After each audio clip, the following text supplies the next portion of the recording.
et principe dont les philosophes des Lumières se font eux-mêmes les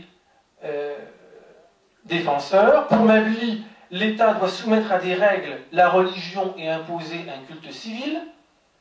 Pour le baron d'Holbach, peu connu, mais qui a pourtant joué un rôle important, ça a été le mécène de l'encyclopédie.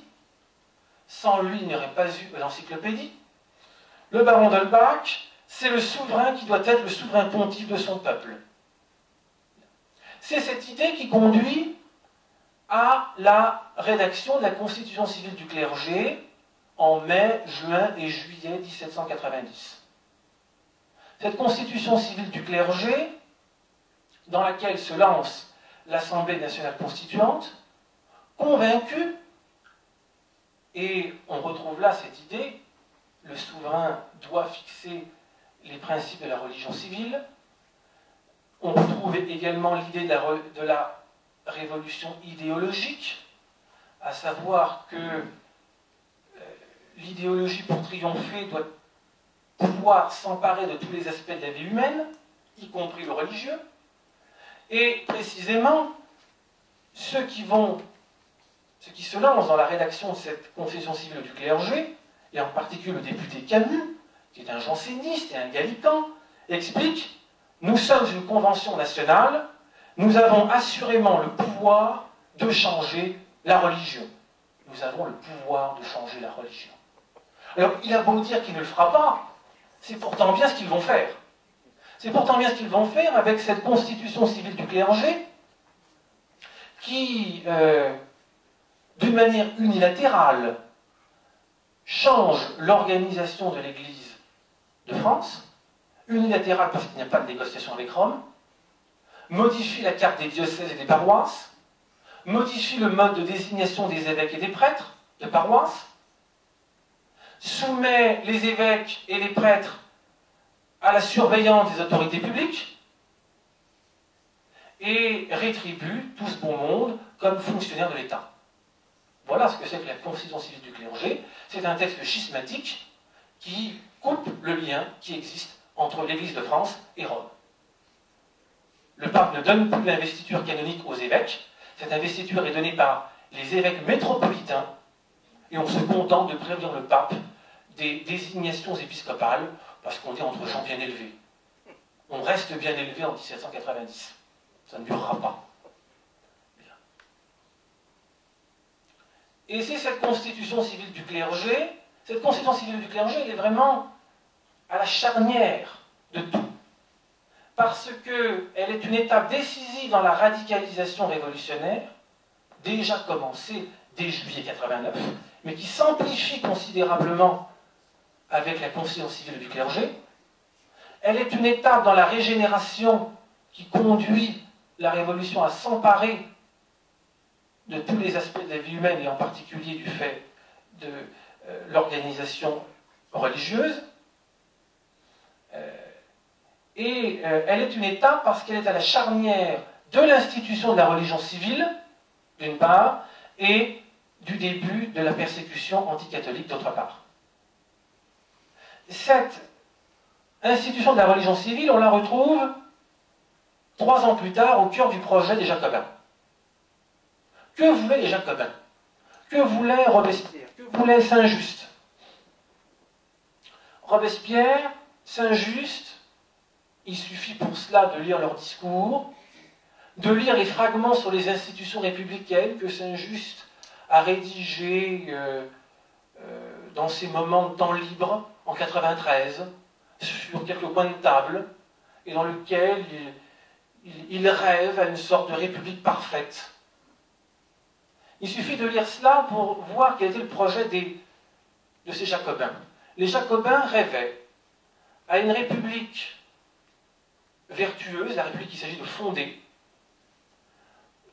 république dans laquelle les citoyens auraient une condition à peu près égale, condition de petits propriétaires et d'artisans, dévoués au salut de la patrie, prêts à se sacrifier pour sauver la patrie en danger, et participant, dans les limites fixées par les lois, à la vie de la cité. Alors, en 1793, la participation à la minorité des purs. Maximilien, c'est un pur, son frère, Augustin, Saint-Just, les quelques amis du club des Jacobins, la minorité des purs. Bien. Ceux-là, ils guident le peuple vers la régénération. Et puis il y a les autres, tous les autres. Il y a d'abord ceux qui sont irrécupérables, ceux qu'on ne peut pas régénérer. Il y aurait trop de travail à faire. Même c'est pas possible. Matériaux gravement défaillants. Le type de matériau gravement défaillant, c'est le paysan vendéen. Ça, c'est le prototype parfait du matériau gravement défaillant. Celui-ci, il n'y a qu'une seule solution, la décharge, le rebut, l'élimination, la destruction et éventuellement le recyclage. On croit que le recyclage des déchets est une chose nouvelle, pas du tout.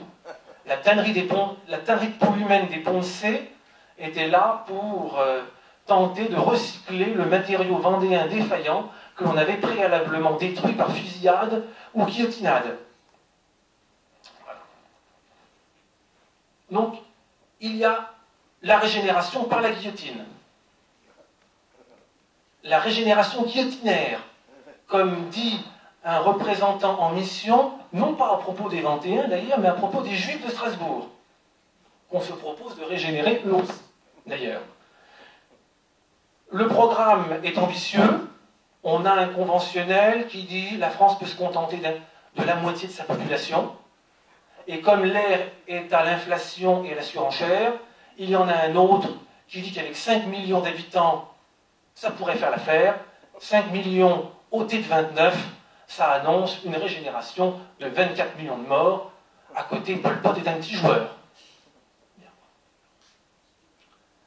Et puis il y a les autres.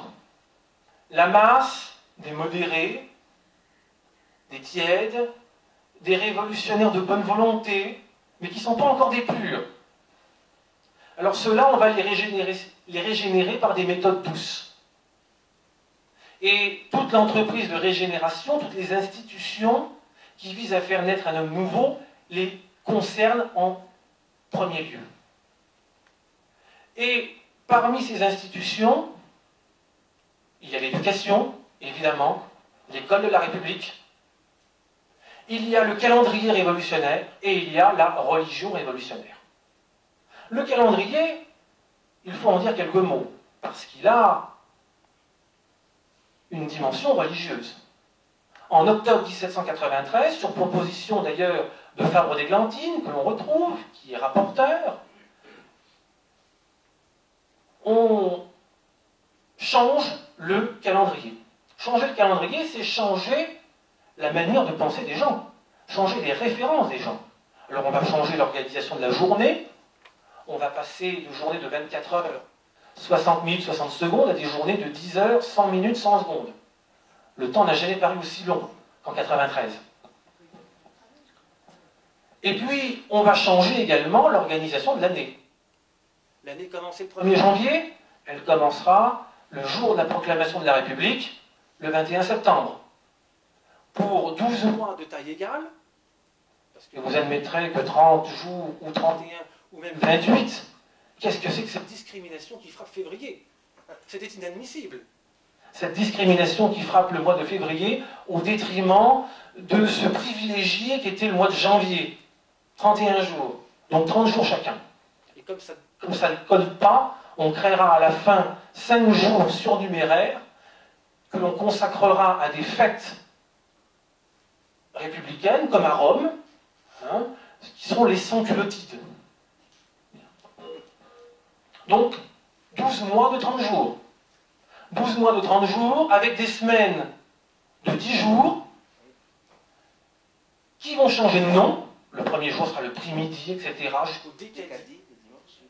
Hein, jusqu'au décadi, qui sera le jour de congé. Et puis, surtout, on vise à ôter toutes les références religieuses pour les remplacer par des références tirées de la nature. Donc on ne fêtera plus les saints, on fêtera les pelles, les laitues, les chiens, les champignons. Le 25 avril, on ne fête plus Saint-Marc, on fête le champignon.